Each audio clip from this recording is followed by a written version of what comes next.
सबसे पहले आपको उत्तर प्रदेश के संभल से जुड़ी खबर से खबरदार करना है। संभल, जहां रविवार को जामा मस्जिद के सर्वे के दौरान हिंसा हुई, आज हालात सामान्य हैं, स्कूल खुले हैं, पुलिस लगातार फ्लैग मार्च कर रही है। लेकिन राजनीति लगातार जारी है। जहां एसपी सांसद जियाउर रहमान बर्क के खिलाफ एफआईआर कल ही दर्ज हो गई थी, वहीं एफआईआर में क्या आरोप है आपको एक एक करके बताएंगे। साथ ही दिखाएंगे कि यूपी पुलिस की गन पर जो सवाल उठाए जा रहे हैं उनका सच क्या है। क्या अखिलेश यादव और राहुल गांधी आगे संभल जाएंगे? इन सबके बीच सबसे पहले आपको संभल की जो पुलिस है उसकी तरफ से जारी ड्रोन वीडियो दिखाते हैं। 24 नवंबर का ये ड्रोन वीडियो है, जब मस्जिद के सर्वे के दौरान हिंसा बाहर भड़की थी।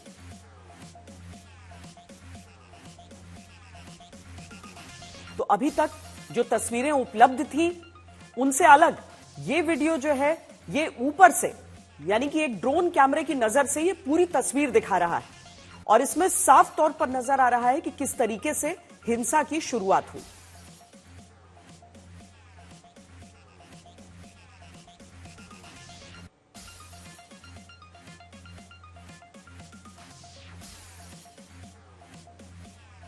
पुलिस द्वारा जारी किया हुआ ये वीडियो है। दरअसल कई तरह के वीडियो सामने आ रहे हैं जिसमें हर पक्ष अपनी सुविधा के अनुसार उसका कोई अंश वायरल कर रहा है। लेकिन जब आप आसमान से ये तस्वीरें देखते हैं, यानी कि वो सकरी गली जहां पर प्रदर्शनकारी भी दिख रहे हैं, पुलिसकर्मी भी दिख रहे हैं, उनकी मौजूदगी दिख रही है। 24 नवंबर की ये तस्वीर, 24 नवंबर का ये वीडियो, जहां पर पुलिस और अन्य सुरक्षाकर्मी नजर आ रहे हैं उस इलाके में कानून व्यवस्था बनाने की कोशिश में। आगजनी की भी चंद तस्वीरें इसमें हैं और भीड़ किस तरीके से वहां पर उमड़ती जा रही है, बढ़ती जा रही है वो भीड़।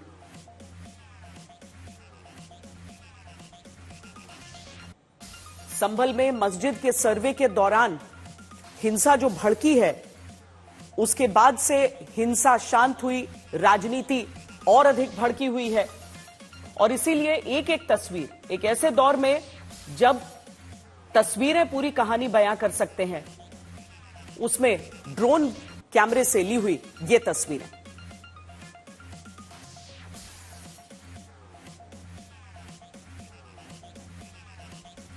और संभल की हिंसा पर अब आपको और एक्सक्लूसिव जानकारी आज देते हैं। आज तक को एफआईआर की वो कॉपी मिली है जिसमें कई गंभीर आरोप सामने आए हैं। एफआईआर में यह आरोप दर्ज है कि किस तरह सांसद जियाउर रहमान बर्क और स्थानीय विधायक के बेटे सुहेल इकबाल ने लोगों को भड़काया। आरोप यह भी कि पुलिस वालों को जान से मारने की नीयत से हमला किया गया। एफआईआर में सांसद बर्क को आरोपी नंबर 1 और सुहेल इकबाल को आरोपी नंबर 2 लिखा गया है, जिस पर लखनऊ से दिल्ली तक राजनीति हो रही है। डेलीगेशन सर जा रहा है संभल में जांच करने के लिए? नहीं, कोई डेलीगेशन जा रहा है, उससे कोई लेना देना नहीं हो। प्रशासन स्थिति को देख करके निर्णय लेगा। जिस तरह का काम सरकार ने किया है, जाने चली गई हैं, गम के साए में कैसे उत्सव मनाया जा सकता है जहां जाने चली गई और न्याय नहीं मिल रहा है। तमाम हजारों लोगों को झूठे मुकदमे में फंसाया जा रहा है। वहां के सांसद, वहां के विधायक और उनके पुत्र पर झूठे मुकदमे लगाए रहे हैं। पूरी गलती है तो वो सरकार की है। सर्वे जब एक बार हो चुका था, फिर दोबारा सर्वे क्यों करना?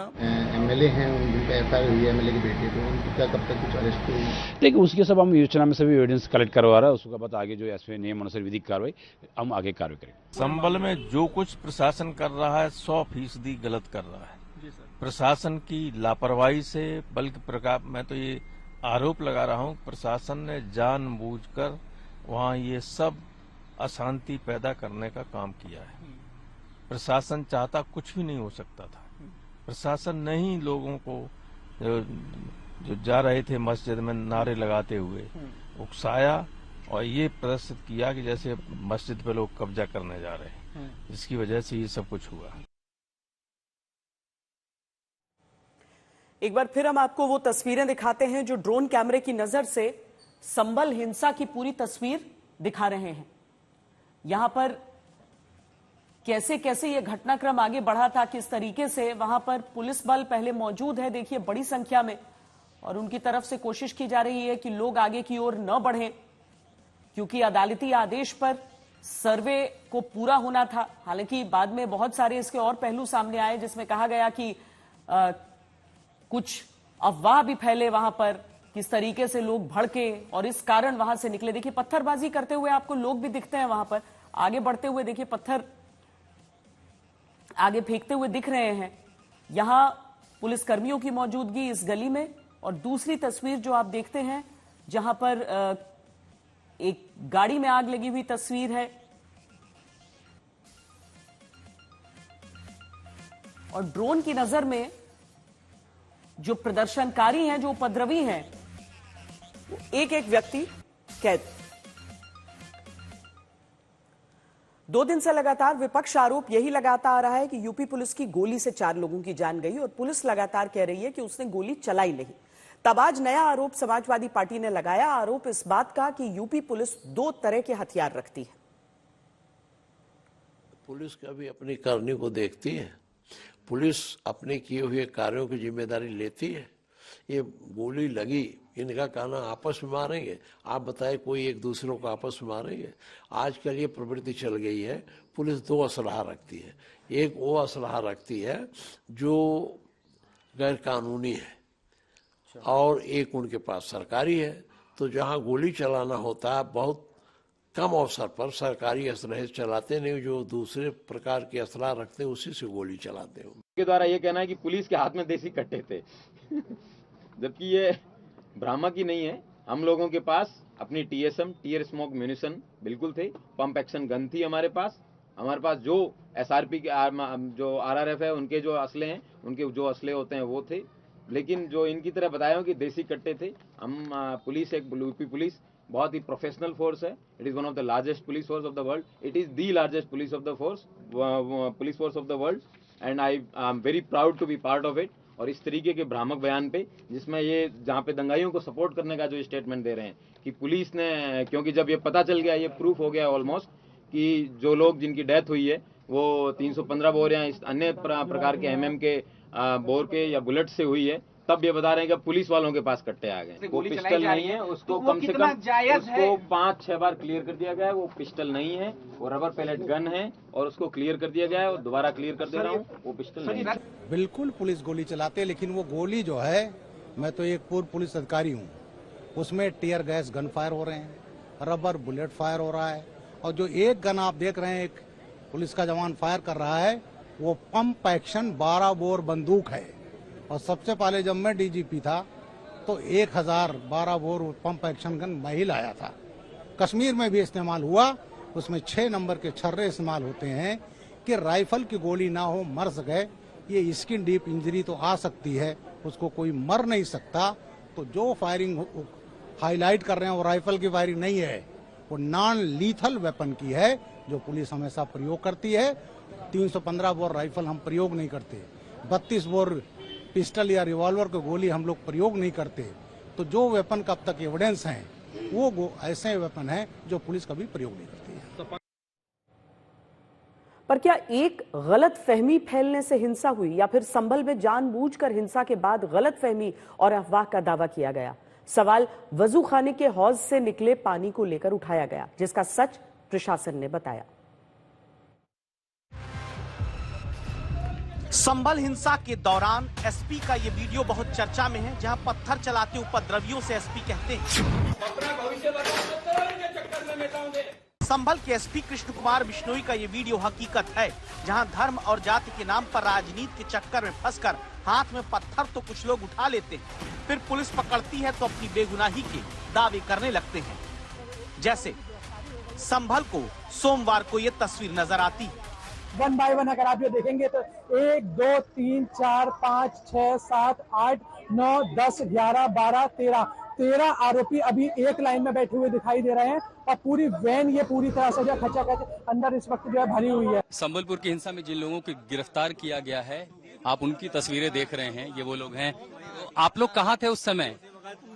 तो थाने में अभी तो थाने में, जब हुआ तो आप लोग पत्थर चला रहे थे। उल्टा सीधा मारा। उस समय पत्थर चला रहे थे? चलाया हमने सर, सब बेगुनाह हम अपने घर से उठाए गए, सर हम अपने घर से उठाए गए। हम आप लोग कल कहाँ थे? इसका सराय से हम अपने घर थे, हमें कोई नहीं पता लगा कब हुई कैसे हुई। पब्लिक थी वहाँ पर खूब, नहीं पत्थर। मस्जिद के पास गए जी, गोली कौन चला रहा था? गोली हम मारेंगे यार भाई, पुलिस वाले मारेंगे जी। हम सिर्फ देखने गए थे जी, हमारा मोहल्ला ही वहीं पर ही है, हमारा घर ही मस्जिद के पास है। पत्थरबाजी की थी? ना पत्थरबाजी की हमने। तो आखिर कौन पत्थरबाजी किया था? ये पता करने का पत्थरबाजी हम थे ना, हम तो पता नहीं। तो आखिर गोली किसने चलाई? पत्थरबाजी किसने की? गोली नहीं चलाई भाई साहब, पता ना, हम थे ना यहाँ पे। कल वो हम आ रहे थे गुरु को होटल पे सामान लेने के लिए, तो गुरु को होटल पे से उठाया सामने से। तो क्या पत्थरबाजी हुई थी? नहीं, पत्थरबाजी कुछ नहीं हुई थी। गुरु को होटल पे कैमरा में चेक कर दीजिए सुबह में। आपने नहीं चलाया? सुबह के टाइम 8 बजे, 8:30। कौन लोग थे जो लोग जो पत्थर आपके हाथ में? हम नहीं थे वहाँ पे। ऐसे ही एक आरोपी फिरोज की ये मां है, जिन्हें लगता है कि इनके बेटे ने कुछ नहीं किया। 10 बजे के निकले हुए थे ये बाहर, मैं मना भी कर रही थी कि मत जाओ। वो गए थे मस्जिद के पास? मुझे ये नहीं मालूम, मैं तो घर पे ही थी, कुछ बता के नहीं गए। की बात हुई उनसे इसके बाद? 10 बजे से पुलिस वाले आपसे क्या कह रहे हैं? कुछ भी नहीं कह रहे। फिरोज आपसे, आप मना कर रही थी फिरोज को घर से मत। क्या नाम था? हाँ, कहने को मैं यही हूँ, मैं अभी आ रही हूँ, बस ये कह के चले गए। फिरोज वहाँ पे था? कितने लोगों के साथ गए? लोग कुछ नहीं, मतलब घर पे थी, बर्तन धो रही थी, मुझे कुछ नहीं मालूम। क्या कह के गया था? वो कह रहे थे कि मैं अभी आ रही हूँ। लेकिन संभल प्रशासन की तरफ से जारी वीडियो में कहा जाता है कि करने वालों को पता था कि वो कर क्या रहे हैं। यही वजह है कि मुंह पर रुमाल बांधकर, चेहरा छिपाकर भीड़ हिंसा भड़काने पहुंची। तो अब जानना जरूरी है कि 24 नवंबर के सर्वे के बाद हिंसा क्यों भड़की। क्या वजू खाने के हौज का पानी निकालने को लेकर कोई गलतफहमी फैलने से लोग हिंसक हुए? इसके लिए पूरी तरीके से प्रशासन जिम्मेदार है। मैं बहुत खुले लफ्जों में कहना चाहता हूं। उसकी वजह यह है कि एसडीएम साहिबा वहां परिसर में मौजूद थी, मैं भी मौजूद था। उन्होंने बजिद होकर ये कहा कि इसका पानी खुलवाया जाए, हौज का इसका पानी खुलवाया जाए, जबकि वहां पर एसपी साहब और डीएम साहब ये कह रहे थे कि नहीं, डंडे से नाप लो। वो नहीं मानी और उन्होंने पानी छुड़वा दिया। पानी छोड़ने के बाद पब्लिक ये समझी कि वहां पर खुदाई हो रही है। पानी छोड़ देने से हुआ है। पानी छोड़ने से तमाम पब्लिक भ्रम में आ गई और उन्होंने ये कहा कि बगैर किसी सूचना के खुदाई कैसे हो रही है। वजू टैंक की केवल फोटोग्राफी और वीडियोग्राफी होनी थी, इसलिए वजू टैंक का पानी खाली कराया गया। नेक्स्ट होता है। और वैसे भी वजू टैंक का पानी अभी आपने बताया जफर साहब ने कि हर शुक्रवार को वो खाली होता है। आगे जफर साहब ने बोला कि लोगों में यह भ्रम फैला कि मस्जिद में खुदाई हो रही है, जबकि किसी प्रकार का कोई भ्रम नहीं था। आप सोच के देखिए, खुदाई में मिट्टी निकलती है, खुदाई में पानी नहीं निकलता। और जो नाली वो बता रहे थे जिसमें लोगों ने देखा, उस नाली में पानी रेगुलर बहता है।